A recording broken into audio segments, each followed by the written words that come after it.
নমস্কার, আমি স্বাতী দত্ত, একজন বিউটি থেরাপিস্ট।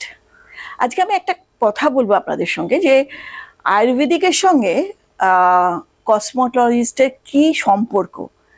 না, কসমোটোলজিস্ট হলেই হবে না, তাকে ডক্টর হতে হবে। তা আমি সেজন্যই বলি যে দেখুন, আয়ুর্বেদিক যারা করেন, মানে আমরা যারা কাজটা করছি, সেটা বাহ্যিক দিক দিয়ে আপনাকে আমরা সাহায্য করতে পারবো।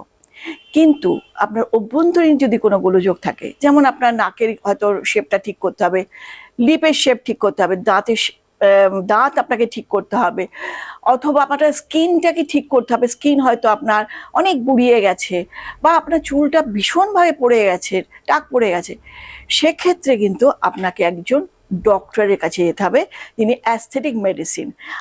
আমি কিন্তু এনেছি একজনকে, ডক্টর দেবাশিস বিশ্বাস, অসম্ভব ভালো।